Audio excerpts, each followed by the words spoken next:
Welcome to Focus Today. I'm your host, Perry Atkinson, and what a delight today to have with us Dr. Bill Miller. He's been a physician in academia and also private practice for over 30 years. Dr. Miller is a graduate from Northwestern University in biology and Northwestern Medical School and is a member of the Medical Honor Society. And we want to talk to him about something today that perhaps we all suffer with, allergies, and our obsession to be clean. Great. But does it have consequences? Dr. Miller, good to see you. How are you, my friend? Good morning. Thank you for having me on the show. Yeah, thank you. Well, this is pretty interesting. How big is the problem of allergies in America? It's a growing problem. We found some very interesting things over the last few years. One of the surprises is that they've been able to do a series of studies that look at the extent of allergies and asthma in industrialized countries like our country and less developed countries, more rural types of countries. And we're finding that there's a substantial difference in the incidence of allergies between these two types of societies. So the question arose, why is this the way it is? And we've learned that there could be a singular problem right now. We don't get exposed to the proper bugs at the proper time as we're growing up and developing. That's interesting. So what's happening? Are we sanitizing ourselves too much? In a way we are. We've learned about ourselves that we are a critical partnership between the bug world, the microbial world, the world of bacteria and fungi and viruses. This is kind of creepy stuff, but it is a fact that we are an exquisite partnership, as are every other type of complicated creature on this planet, between the bugs and our own personal selves. So when I look in the mirror and I see myself, as wonderful as I see myself, the fact is I think I'm a singular thing, but I'm not. I'm a partnership. I'm a combination of all this bug life and me. And that life is working so seamlessly that I don't even know it's in me or on me or at work. But nature knows it, and my allergy system knows it. The way I react to antigens, to pollens, to foods, it all is consequential. And so there's a new concept called the hygiene hypothesis, which offers the theory, which is now backed by pretty good evidence, that we're growing up too clean. Now, does this also include those who just have basic allergies, food allergies or plant allergies? We're in springtime now. A lot of people are sneezing. Does that include that? It does. We thought at first that the connection that I'm talking about would be much more directly felt by people in food allergies. So, for example, there's been a substantial increase in the amount of food allergy in children since 1997, about a 50% increase in food allergies and symptoms of asthma that are triggered from some of these types of allergies.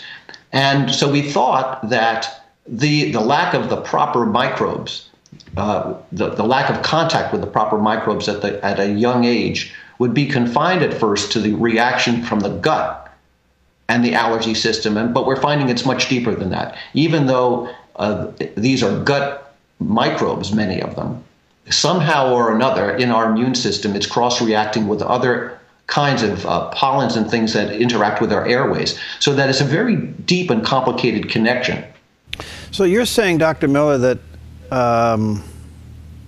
basically we are cleaning ourselves too much. Boy, this is a real tug-of-war because we want clean air, we want all clean water, we want all these things, but you walk into a bank, you have the hand sanitizers, they're all over the place. You go in the grocery store, you get the wipes before you take the cart. Too much? Well, it is in a way. In another era, when kids grew up differently, there were lifestyle differences. Kids just rolled in the dirt. They lived on farms. They were in contact with all sorts of farm animals. There's very good evidence now that children that grow up with a household pet, particularly dogs, have a substantially lower incidence of general allergy and particularly asthma.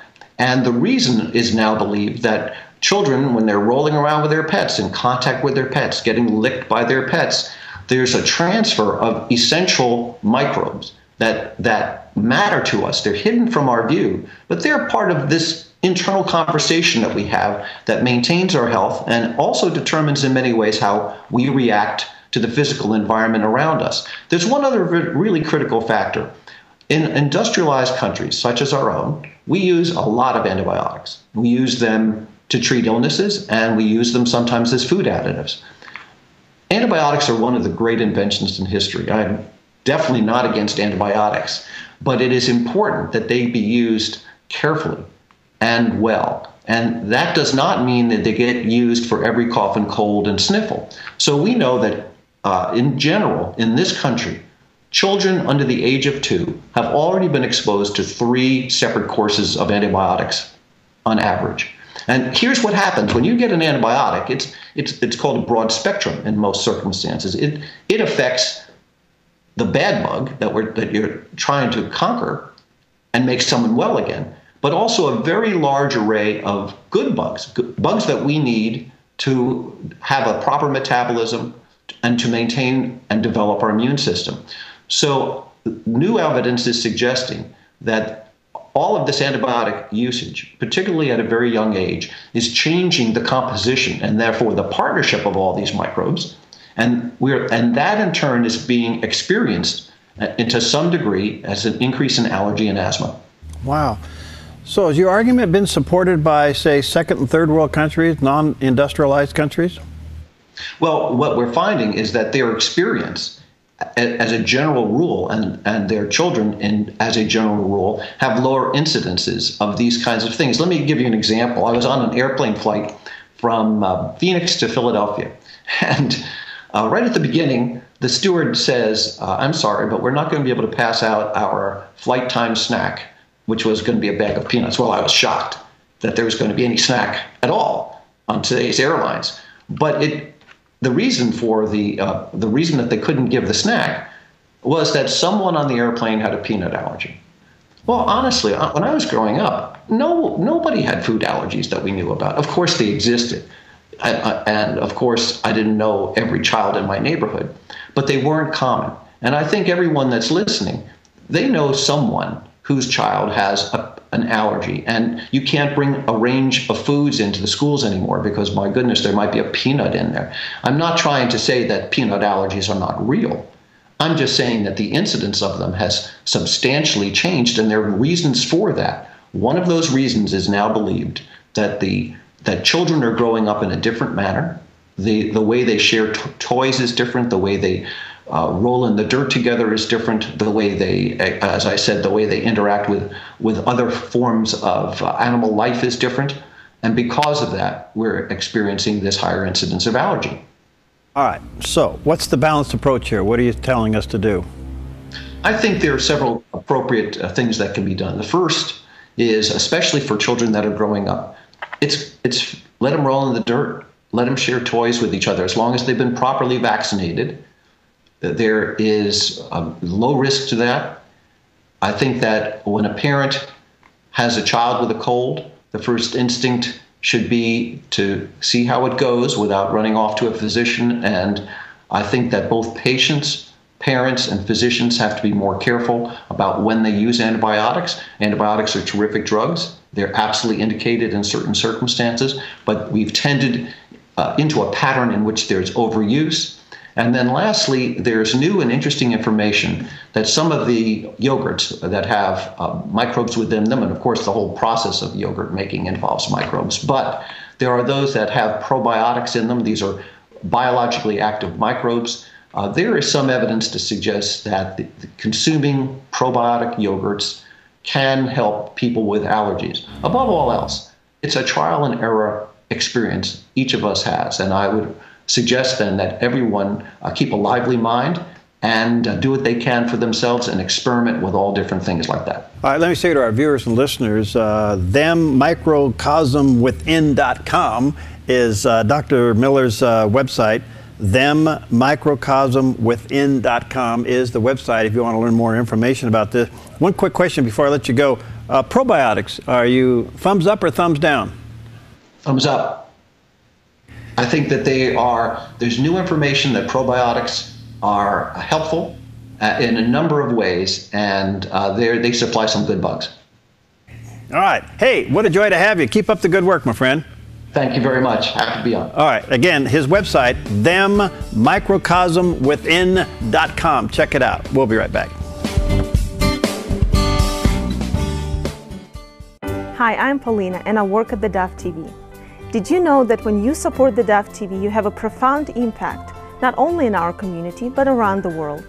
It's your continued support that takes the inspiration and hope in the programs we produce and makes them available to the thousands of people who are watching these videos online every week. Help bring encouragement and hope to our valley and beyond by making a secure online donation today at our website, thedove.us.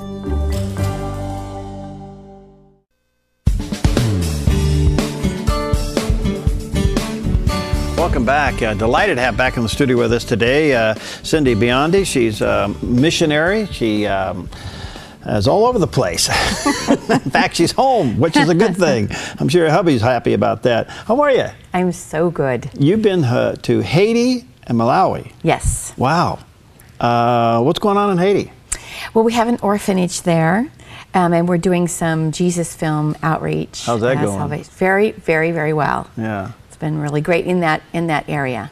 So tell us about Haiti. We've had various teams come and go. What's the condition now? It's been several years since the earthquake, but they're still in recovery mode. They are. There's been so much challenges in that country, and yet they've gone from under 20% to over 50% Christians, because there's such a strong drive for spreading the good news in the last 4 years.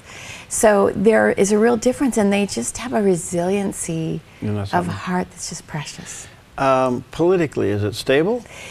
Well, it's more stable than it's been at some times, although there were riots when I was there because the present president has dissolved parliament. Mm-hmm. Yeah, it makes it pretty difficult. Yeah. So you 50% Christian percentage there. That is pretty interesting. It's wonderful. Tell us about your orphanage. It's more like a group home. Mm-hmm. We have 22 orphans from the age of 3 to 16. And we have a director, and they're all Haitian staff members. And so whenever I take anyone there, they're amazed at how well adjusted and comfortable the kids are and loving. It's a real homey atmosphere. Wow. Now, there's been some really spiritual strongholds there. Oh, goodness, yes.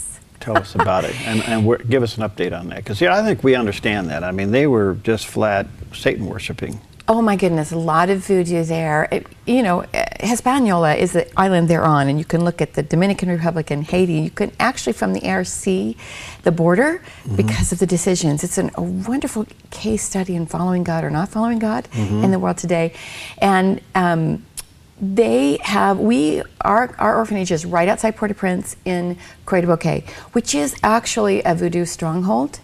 And so it's been awesome to be there because even our kids, all of our kids, even in our orphanage, know that there's a call on their hearts to share the gospel.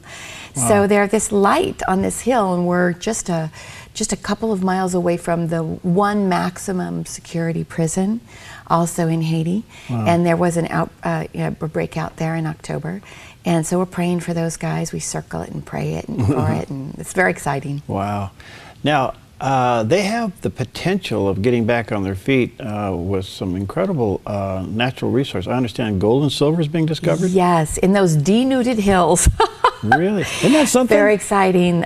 So is there a gold rush going on down there? Or well, I don't know if it would be a rush. I think that everyone is trying to be careful that those assets can rebuild the infrastructure that was so demolished at the earthquake and because of the fraudulent activities politically. So I think Canada's in there. They're doing some mining. There are some consortiums coming in, and our prayer is that those resources will be used for Haiti so that Haiti can become the jewel of the Caribbean that it's supposed to be and send out missionaries. And they are actually sending out missionaries around the world. All right. So tell us some of the things that happened in your last trip.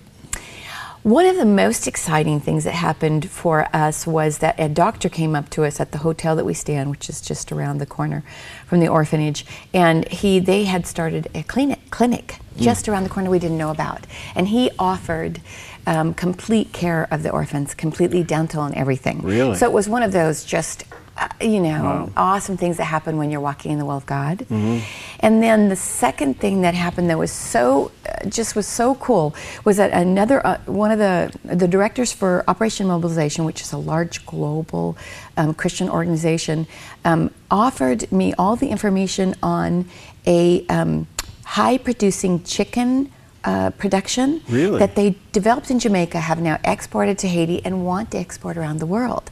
We're working on it for our orphanage, but we've actually started our first chicken farm on those tenants in Malawi. It was just, Wow. when you're walking in the Lord, the most, wonderful things happen when you're in His will. It's just amazing. Wow. People who want to learn more about what you're doing, maybe even get involved here. What do they do? Our website is eforcefellowship.org. eforcefellowship.org. Okay. Yes, and our email is eforcefellowship@gmail.com. Okay. And so they can come through on that if they want to. There's a lot of need in both countries. They're both in the top 10. And in Malawi, Africa, by Mozambique, since a lot of people don't know where it is, they had a terrible, terrible flood. Terrible flooding. It's UN's in there, and now the rains have stopped 2 months early, and so now in the rest of the country they have a drought. So their crops are sitting, drying up in their fields. What's your work there in Malawi? What do you do there? I lead Salvation Power Crusades. Oh, really? So we've had like over 15,000 people saved in the last 18 months. Whoa. They come by the thousands. It's Really? just fantastic. And then what happens after a conversion like that? Are there churches and pastors? We work with all the churches in the area, so every church is there. Sometimes our last time was so exciting because they were sending me emails when all of the churches and the pastors, when they were waking up in the morning, because so much had happened, so many miracles, so many salvations in this community, extended community, that they would wake up in the morning, there would be people sitting on their porch waiting for them to wake up to lead them to Jesus. Really? It's just fantastic. Wow. Yeah. Are the same kind of oppositions in the two countries? Are you dealing with a lot of spiritual Yes. warfare there? Because I know you have voodoo and black magic in Haiti. Both. And in Malawi too. Oh yes, we've had them come and try and pray over us and chant their thing, and we've had our group, our indigenous pastors chase them off, and we pray for them. I want to see them get saved. Well, yeah. This is phenomenal. So when's your next trip? What are you doing? Going probably in May to Haiti, and then in June, July to Malawi. We do leadership. I do leadership and then salvation crusades. We've prayed for people in the hospital and had them get totally healed and go back out. So we go in the hospitals and pray, and then we do some microloaning. We've started just our very first chicken farm, just started, and we're going to be doing another one. And we've done some wells, and whatever God provides, gives us provision for, we try to be there for our people. Well, let me just say to our viewers and listeners, you can go to eforcefellowship.org and connect with Cindy there, and maybe God's calling you to be a part of one of these trips to go and be a part of it. What are your needs?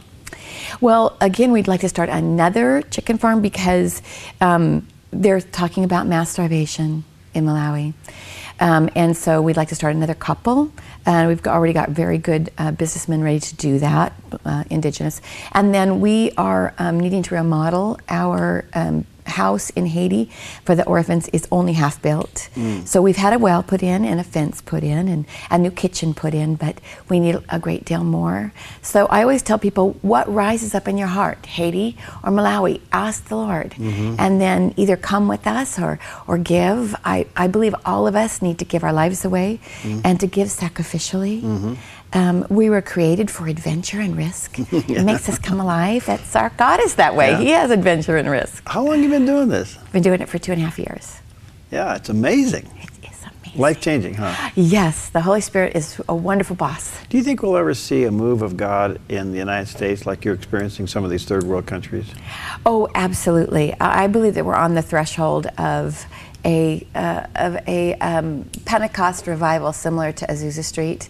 And we do a lot of praying for that too. And we're seeing a lot of people get healed, deaf, eyes, people coming off liver transplant lists here. So we're seeing it's building up. I think we're going to see it here in the next. Cindy, you're an inspiration and delight. All right, eforcefellowship.org, eforcefellowship.org, or then go to eforce@gmail.com. Yeah, eforcefellowship@gmail.com. If you want to send her an Well, thanks for the update. Pretty fascinating. It's wonderful. Bring some pictures with you next time. We'll put them up on the screen. That would be wonderful. I'd love to do that. Okay, thanks for coming by. Right. All right, stick around. Up next, Erick Stakelbeck is going to be with us. Yep, Mr. Terrorist professional guy himself, coming up in just a few moments. Hi, I'm Paula, and I work at theDove TV. Every day we get letters and emails from people who've been encouraged, blessed, and challenged by the programs on theDove TV. But we couldn't do it without you. Did you know that more than 90% of our income comes from people like you? You can help us continue to bring inspiration and hope to our community by making a secure online donation at our website, thedove.us, or call us at 541-776-5368.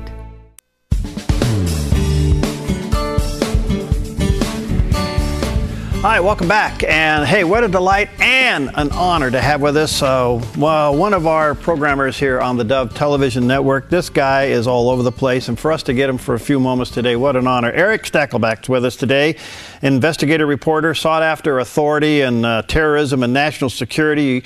He has the Watchman program that you see right here on the Dove TV Network. He's with CBN News, and he's on Fox. He's all over the place. He's written quite a few books. The Terrorist Next Door, How the Government is Deceiving You About Islam, Threat, and the Brotherhood, and America's Next Great Enemy, and then his latest book, which I have in front of me right now, ISIS Exposed. And Erick, what a delight and honor to have you, my friend. Good to see you. Harry, always great to be with you. Thank you. Yeah, boy. When do you sleep? Yeah, that's a good that's a good question. And I have two little ones, too, by the way. I have an 8-year-old and a 4-year-old. And it was funny. It took me about 5 months to write this ISIS book. It was a real sprint, Perry. And every night when my head hit the pillow, I was thinking about the Lord, but I was also thinking about ISIS. And my poor wife, you know, my significant other, I'd tell her about ISIS, and I'd say, would you rather know or not know? She'd say, well, I'd rather know, but you're sleeping on the couch tonight. Oh, there you go. I get that. Wow. Well, I can't imagine writing about this and with all the information you have. Erick, where do we go with this? How big of a threat is this thing? Very major threat. The main reason I wrote this book, and it's dark subject matter without a doubt, this is a demonic movement. The main reason I wrote it is because a lot of times Americans say, hey, what's happening in the Middle East doesn't affect us here. Why should I care about ISIS? Well, Perry, I'll give you a great example of why every American should care. Just last month, the FBI Director James Comey made a very stunning statement. He said that right now in all 50 U.S. states, including Oregon, Washington, there are ongoing investigations into ISIS-related activity right here on American soil. So what the FBI director was saying is that in all 50 states in the union, we have a network of ISIS sympathizers and supporters. So the barbarians are not just at the gates, they're inside the gates. All right.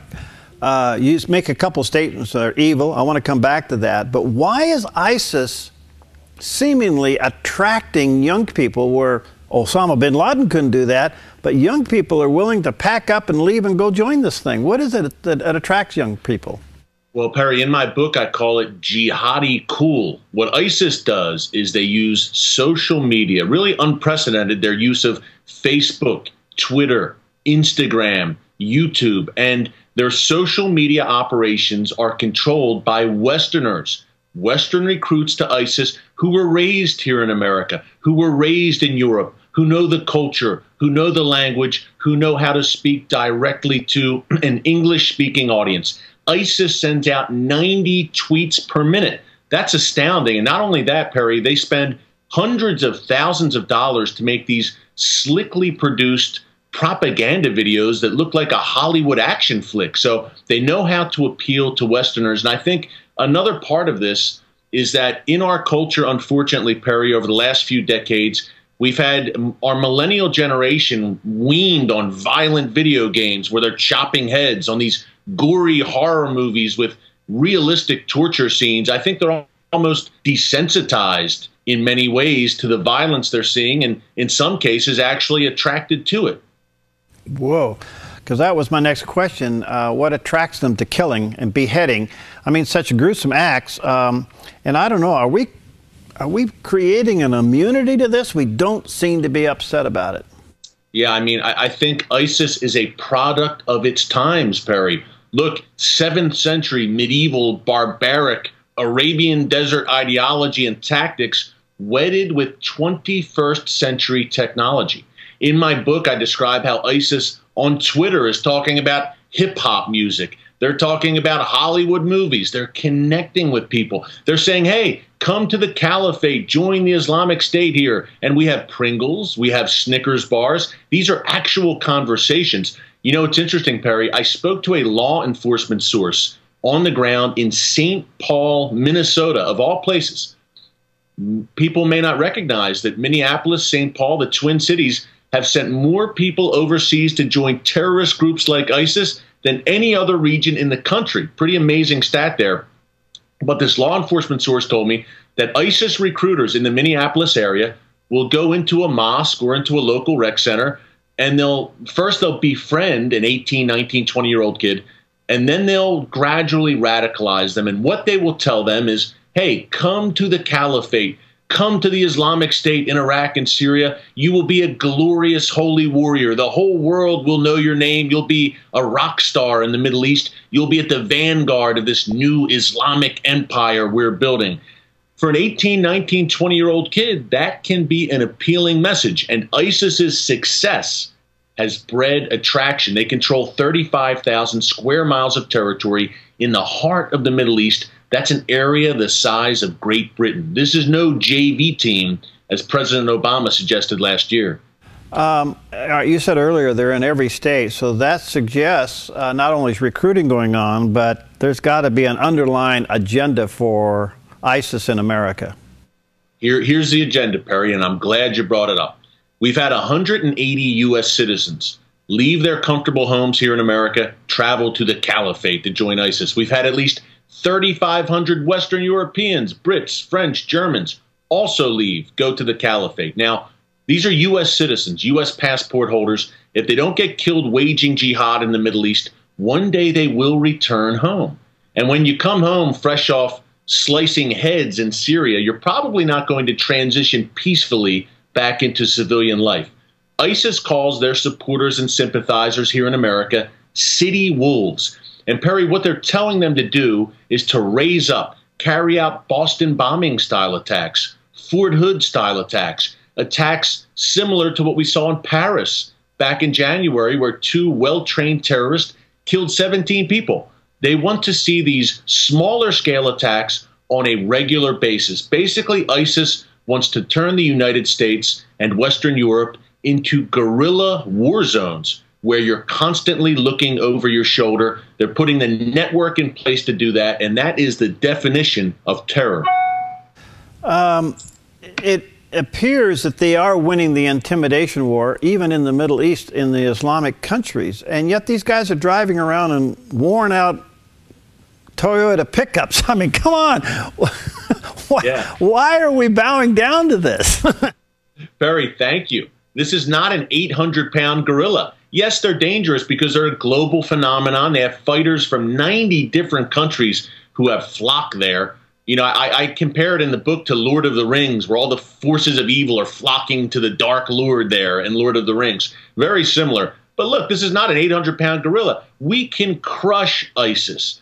The American military can decisively crush this movement now in Iraq and Syria. And Perry, that's exactly what we need to do. This is a demonic, evil force that is rising. It needs to be crushed now because it's starting to metastasize. They're forming franchises throughout the Middle East and North Africa. They have their supporters here in the West. We can crush them, and we don't need a heavy U.S. footprint on the ground. Think back to 2001 in Afghanistan. We had special forces, the CIA on the ground, working with the Northern Alliance. Well, they routed the Taliban. We can do the same thing today in Iraq and Syria. We have the Kurds, who are fierce fighters, who are very pro-American. We have Assyrian Christians who want to get in the fight. We have moderate Iraqi tribes. All of them want to fight ISIS. They're begging for leadership from the leader of the free world. and yet we are abdicating and we are MIA right now as Christians in particular are being slaughtered in the Middle East by ISIS. All right, I'm working up to the big question about the president, but I'm going to wait on that. The one I want to deal with now is the subject of evil. This is evil on steroids. Yeah. Every night we're seeing it on television, and we're not dealing with it. I mean, this is worse than World War II and the Nazi thing. I mean, we're seeing this slaughter taking place, and we seem to be immune to it. Do people understand it's evil, or is it winning the war of being some kind of a religion dressed in some kind of a faith cloak? Yeah, I think we have lost our moorings in many ways as a people. Our Judeo-Christian values, our Judeo-Christian heritage in the United States is being chipped away at by the forces of rabid atheism, secularism, and our culture right now is poisonous, from the music we listen to the films we watch, to what's on TV, to what's on the video games, on the web. And we're becoming desensitized, number one, in many ways. And once you don't have those values that derive from the Bible, once you start to lose those, you lose a sense of what's evil and what's good. Perry, I'll give you a great example. Right now, our government is talking reportedly about sanctioning Israel, yet they want to lift sanctions against Iran. Iran, which is the head of the terrorist snake, this is the leader in global terrorism for 36 years. They're suddenly our friend, and according to our administration, Israel is our enemy. So we have a world right now where everything is good is evil, everything that's evil is good. It's very biblical, but it's very dangerous for the United States. It's reprobate thinking. Why do you think, Eric, that the church isn't really screaming out at this administration and what he's doing to Israel? I think, number one, we're comfortable in many cases. You know, a lot of times, prosperity and when things are going great, people tend to get a little complacent maybe. And with the Obama administration, I think also people tend to think, well, it's going to pass. But what he's doing right now, in my view, Perry, is going to have a lasting negative, horrific impact on the country, not only domestically, but in foreign policy. I think there may also be a fear factor in some ways. Look, the forces of political correctness are aggressive. And a lot of people, hey, they don't want to be bold. Hey, I don't want to speak out, people say. I don't want to be targeted. This administration, I'm not being conspiratorial, they've clearly targeted through the IRS, through the Justice Department. They have openly targeted people who disagree with them. These are documented facts. So I think that's another factor. But folks are losing their boldness in many ways. And if not us, who? And if not now, when? Because if spirit-filled believers, Perry, don't step up and call evil for what it is, then no one's going to do it. And when it comes to Israel especially, if pro-Israel evangelical Christians don't step up and take Israel's back, the world surely isn't. So for every Christian watching, every follower of Jesus watching, these are the times. These are really the times, in my view, where the rubber hits the road and we earn our keep. I've been toying with the idea of putting out a national request for Congress, both the House and the Senate, to at least censure the president on his handling of Israel. Yeah, I mean, I think you have on both sides of the political aisle, or you did. I'm in D.C., Perry, and in Congress on both sides of the aisle, you had strong support for Israel. Now I am very concerned about the Democrats. I'm not trying to make it into a partisan thing, but look, the Democrats in Congress right now are kind of wavering. They're being left with a stark choice by this administration.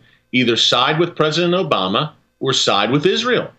And more Democrats, it seems are leaning towards President Obama. And one guy was interesting. One guy who spoke out pretty forcefully was Robert Menendez, a Democrat from New Jersey, very pro-Israel, spoke out pretty boldly. And now he apparently has an ethics investigation going against him suddenly after he spoke out about Israel. Yeah. So back to just a little bit of a hypothetical, Eric. If you were president for a day and Kurdistan called you and wanted support, what would you do? 100%, I would give it to them. I'd give them all, not only heavy weaponry, Perry, because remember, ISIS is using U.S. weapons that it seized from the Iraqi military. So I would arm the Kurds, I would have a U.S. footprint on the ground like we had in Afghanistan in 2001 with the Northern Alliance, arm the Kurds, arm Assyrian Christians, arm moderate, vetted Iraqi Sunni tribes, but we need to lead the way on the ground. We don't need to have tens of thousands of U.S. troops, but we need special forces. We need some of our guys on the ground leading the way, leading the charge, and we will crush ISIS. And I think we would crush ISIS. I'm not a military strategist. I talked to military strategists in the book, but I think we would crush ISIS pretty quickly and pretty decisively if we had that presence. The Kurds, again, are fiercely pro-American. They are fierce fighters as well. We have the elements there to crush ISIS now. And if you do it, Perry, if you crush them militarily in Iraq and Syria, you will demoralize the global movement and you'll put a dent in the ideology. It seems to me that it would be about a week of air power with some spies on the ground. We could take care of this thing. You can. Look, Perry, I mean, shoot. I'm not a military strategist. You're not a military strategist, I don't think. We're probably military history buffs. But look, ISIS has about 30 to 40,000 foot soldiers in Iraq and Syria in this caliphate. Hey, that's a formidable force in the Middle East. But if we put the full might of the American military behind it, my gosh, we could crush them and crush them quickly. It almost sounds simplistic, but it's common sense. We're the greatest, most well-trained military in the world. Our guys are chomping at the bit to kill terrorists who want to kill us, believe me. So unleash them. Let them do their job and make America a safe place. All right, let me take a break here, Eric. Let me just say to our viewers and listeners, ISIS Exposed by Erick Stakelbeck. Right there is the picture of the book. Let me encourage you to get that. Check it out at Amazon, at the bookstores, Barnes & Noble. ErickStakelbeck.com is his website. And let me encourage you to send him a nice note and go to his website. It's a terrific resource. You can watch him every Wednesday night with The Watchman right here on the Dove at 8 o'clock. We put him right there in prime time because we believe in what he's doing. But I have the big question for him coming up. We'll take a break. We'll be right back.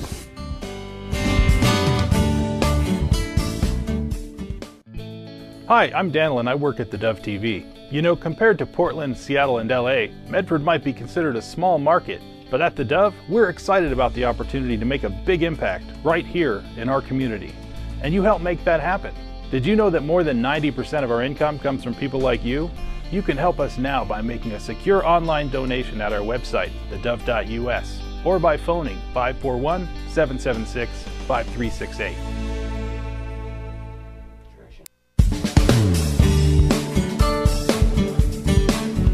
Okay, welcome back, and what an honor to have with us today our good friend Erick Stakelbeck. You see him on CBN News, perhaps read some of his previous books. You'll see him on some of the major networks, and you can watch him on the Dove every Wednesday night at 8 o'clock, and of course on CBN News special reports. We're talking to him today about his new book called ISIS Exposed, and let me encourage you to get a copy of this book. He's done a wonderful job of just pointing out all the things that we're talking about here today. And you can correspond with Erick by going to ErickStakelbeck.com. Erick, here's a question I'm not even sure if I know how to ask it, but it appears that our president problem with Israel is more than him not liking Prime Minister Netanyahu. It now borderlines on anti-Semitism. Mm-hmm. It appears that he is going to lift the sanctions on Iran and put sanctions on Israel. It appears he's more pro-radical Islam than he is Christian. It's gone beyond his, what some people would call his worldview and how he was raised, that America was too imperialistic and it needed to be brought down. It appears now that, quite frankly, his ideology is radical Muslim based. Your thoughts? You know, the first thing I'll say is every single time I give a speech around the country, that's the first question I'm asked about President Obama. And you know what, Perry? He has no one to blame but himself. Now, he professes to be a Christian. I don't know the man's heart. I don't know his heart. What I do know is that by your fruits, you will know if someone is walking the walk and walking with the Lord Jesus. I don't see the fruits right now. And then the left will scream about that because they don't understand Christianity. They don't know what it is. But I do know that, look, his policies have been, without a doubt, pro-Islam and anti-Israel. And not only that, hostile to Christianity as well. I take back to the National Prayer Breakfast back in February, Perry. He went out of his way in front of a room full of Christian leaders to compare ISIS to the Christian Crusades and say, hey, Christianity's got a lot of black eyes as well. You're no better. Get off your high horse. He seems to fancy himself as the defender of Islam, and he will not, no matter how hard he's pressed, no matter how all of the evidence screams otherwise, he will not acknowledge that Islam has a serious problem right now with jihad, terror, and murder. Moderate Muslims will admit that. Moderate Muslims will speak out against terrorism, against jihad. Moderate Muslims who I know will say radical Islam. But our own president won't say it. There's a lot going on there. Sometimes I wish I was a psychiatrist and I can get him on the couch. But I will say this, the way he looks at America and Israel, Perry, comes from a hard, radical, left-wing perspective. And he sees America and Israel as the problems in the Middle East. We are the imperialist occupiers. We've oppressed the poor Muslim people of the Middle East. That's his view. A few weeks ago, he made a speech saying that the jihadists have, quote, legitimate grievances.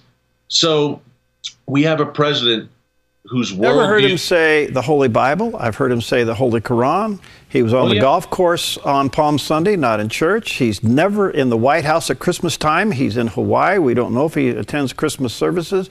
I've never heard him invoke the name of Jesus in a positive way. What are we left to think? Right. He has no one to... Again, I don't know the man's heart, but he has no one to blame but himself that people are asking these questions. And again, the fruits aren't there. The fruits aren't there. And it's easy for Eric, for you and I to come up with these conclusions, and I get that. And you'll probably receive criticism, and I will too. The bottom line here is that he seems to be on the defensive side of the radical Islamic part of the faith. He really doesn't seem to be engaged on the war of terror. He just doesn't seem to be engaged on it. He's engaging with the Muslim Brotherhood. He's engaging with the Iranian regime, which are radical Islamists. And he's isolating, alienating, and just viciously attacking Israel, not just the prime minister, but Israel. So yes, there's going to be questions about his motives, without a doubt. Again, I'm not a psychiatrist, and I don't know his heart. I've never met the man personally. But he has no one to blame but himself that people are raising these questions. And look, how would his policies be any different if he was a Muslim or he wasn't a Muslim? His policies favor Islamists. Clearly, whether it's the Muslim Brotherhood in Egypt, whether it's the Iranian regime, whether it's ousting Gaddafi in Libya, who was a bad guy, but ousting him and seeing jihadists come to the forefront in Libya, across the board, he's empowered Islamists, he's empowered our enemies, he's imperiled our allies, mainly Israel. He's leaving the American people no choice but to ask a lot of tough questions about his motives. Eric, this isn't what America was meant to be. We weren't created to be have an imperialistic president, if not a tyrannical president. Where's the checks and balances? Why isn't he being pulled in by Congress? Why isn't the House and the Senate saying, wait a minute, Mr. President, you're out of line here? We seem to be in a constitutional crisis, but we throw in a blanket over it. Yeah, I think we lack boldness. I really do, Perry. In the House, in the Senate, you see some voices standing up to President Obama and what he's doing, but those voices, of course, are painted as extremists by the mainstream media again and again and again. So they're sabotaged like that, number one. The other way they're sabotaged is, on the Republican side at least, by some of their fellow Republicans who call them extremists and crazy and you need to get with the program. So we have a problem in leadership. The Republicans won the House and the Senate back in November. A lot of people said, yay, wow, this is great. I haven't seen much change. I haven't seen President Obama really challenged one bit, except by some courageous individual voices. I think we need to stop, not you and I, but many people in our great country are kind of looking for a political savior who's going to turn everything around. It's not going to turn around unless we look upwards, unless we repent as a country and turn back to God, and in my view, have a revival in this country. Things aren't going to turn around. There's not some political messiah coming over the bend. The only one to look at is the true Messiah, the Lord Jesus, and we're turning away. Amen to that. And I sense that is beginning to happen. I think we're coming from the refiner's fire into a position of surrender. All right, God, we've made a mess of this. Forgive us. I'm beginning to sense and smell the winds of revival, and I trust that they will be fanned into full flame. Your thoughts on the current nuke talks with Iran? It looks like it's going to get, the can's going to get kicked down the road. They want a deal, any kind of a deal. And I heard yesterday from Marco Rubio that even some Democrats in the Senate would not sign on to a deal that could not be verified. So the president could be in trouble with this one. Well, that's encouraging to hear that about Senate Democrats. We were having a discussion a few minutes ago, Perry. I hope they stick to their guns. This Iran deal is the modern-day equivalent of Neville Chamberlain and Hitler in 1938, when Neville Chamberlain, the British Prime Minister, said, "We have peace in our time." It's interesting, after he met with Hitler. It's interesting, Winston Churchill said to him, "Sir, you had a choice between war and dishonor. You chose dishonor." That's exactly what President Obama is doing today. He's choosing dishonor. He's selling the American people down the river by cutting a horrible deal with our sworn enemy, the Iranian regime. He's selling Israel clearly down the river. Iran is committed to wiping Israel off the map. But a few things to keep in mind here, Perry, for an American audience. Yes, Iran is driving for nuclear weapons. Why should everyone at home care? Because Iran is also developing intercontinental ballistic missiles, ICBMs, long-range missiles that could one day reach the United States. And those missiles, they're only meant for one thing, to be tipped with a nuclear warhead. Now, why would Iran want to do that? It's not coincidental. At the end of the day, the Iranian regime continues, even as these talks are going on with the Obama administration, the Iranian regime continues to call America the Great Satan. And just last weekend, the Iranian supreme leader at a rally in Tehran called for death to America. Yet we are still trying to convince ourselves that we can be an ally to the Iranians and that they're going to keep their word and abide by the rules of this new agreement. We've entered the realm of the surreal. And Israel will not stand around, Perry, and let this happen. I believe Israel eventually is going to be forced to conduct a military operation against Iran's nuclear weapons facilities. They have no choice. I agree with that, and I would almost say sooner than rather than later. Yeah, I would think so too. And I just see in Netanyahu's re-election 2 weeks ago, against all odds and against the Obama administration deliberately trying to supplant him and sabotage him. For him to prevail like that, I think had a lot of meaning. I really think he's a modern day Mordecai in many ways, refusing to bow to the Hamans of the world, who in some cases want to destroy Israel and in other cases have policies that will lead to the destruction of Israel. Yeah, it's just amazing. Another God moment in the history of Israel. Got about a minute left, Eric. Quickly, do you think there will be civil war among the Islamic nations? They seem to be fighting for preeminence. Yeah, we have that right now to a degree, Perry, in Iraq, Syria, Lebanon, now in Yemen. Basically, ISIS and Iran, they're the major players. ISIS on the Sunni side, Iran on the Shia side. They want the same thing. Both want to dominate the region and lead the caliphate. So they're at each other's throats right now. And if Iran gets a nuclear weapon, that's the game changer. That's the rubber match right there. If Iran gets the bomb, all bets are off. We live in an imminently more dangerous world. Eric, I want you to know we do pray for you. I pray God's protection over you. Thank you for being a bold spokesman and a watchman on the wall. And you can see Eric's program called The Watchman right here on the Dove TV, 8 o'clock Wednesday nights. Get his new book, ISIS Exposed. Check it out at Amazon, Barnes & Noble, or go to his website, erickstakelbeck.com. Buddy, we love you, love all you do, praying for you. Keep up the good work. Thanks so much, Perry. God bless. Take care. God bless. All right, we'll see you next time on Focus Today.